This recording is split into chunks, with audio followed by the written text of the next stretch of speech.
ప్రస్తుతం ప్రపంచమంతా artificial intelligence మీదే చర్చ సాగిస్తుంది. ఈ కృత్రిమ మేధస్సు అన్నది ఎంతవరకు మేలు చేస్తుంది లేదా ఎంతవరకు దాని ప్రతికూల ప్రభావం పడుతుంది అన్నది ఎవరికి తోచిన తీరున వారు విశ్లేషిస్తున్నారు.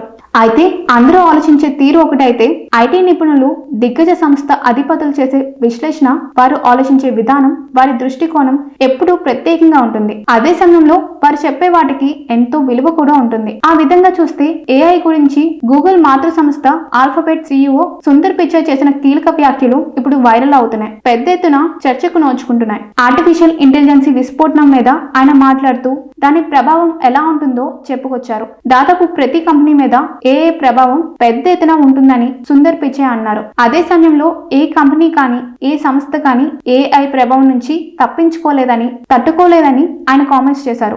ఏఐ అన్న బొడగ కనుక ఒక్కసారి పేలితే ఆ ప్రభావం అంతటా ఉంటుందని ఆయన స్పష్టం చేశారు. ఈ మేరకు ఆయన ప్రముఖ మీడియా సంస్థకు ఇచ్చిన ఇంటర్వ్యూలో ఈ సంచలన వ్యాఖ్యలు చేశారు. అసలు ఏఐ మీద పెట్టుబడులు పెట్టడంలో ఏ రకమైన హేతుబద్ధత లేదని ఆయన అన్నారు. నిజానికి ప్రస్తుతం ఏఐ మీద పెడుతున్న పెట్టుబడులు అధికం కావడం ఒక అసాధారణ సందర్భం అని ఆయన అన్నారు. ఇక ఏఐ ప్రభావం మాత్రం అంతటా ఉంటుందని ఆయన ఆందోళన వ్యక్తం చేయడమే కాకుండా హెచ్చరించారు కూడా. ఏఐ ప్రభావానికి లోను కాని సంస్థ ఏది ఉండదని, అందులో తాము కూడా ఉంటామని గూగుల్ గురించి ఆయన ప్రస్తావించారు. తమ సంస్థ సైతం ఏఐ ప్రభావితమై అని స్పష్టం చేశారు. అయితే తాము దాన్ని ఎలా ఎదుర్కొంటామనేది కూడా ఒక కీలక అంశం అన్నారు.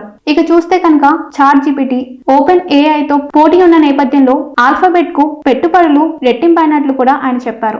మరోవైపు ఇదే ఏఐ చెందిన సూపర్ చిప్ ను ఆల్ఫా సంస్థ అభివృద్ధి చేస్తుందని సుందర్ పిచాయ్ చెప్పడం గమనార్హం. ఇక కృత్రిమ మేధస్సుకు ఉన్న ఏఐని సర్వస్వం అనుకుంటే అంతకంటే పొరపాటు ఏదీ ఉండదని అన్నారు. నిజమని, అదే పరమార్థమని ఎవరు గుడ్డిగా నమ్మకూడదని సుందర్ పిచాయ్ చెప్పుకొచ్చారు.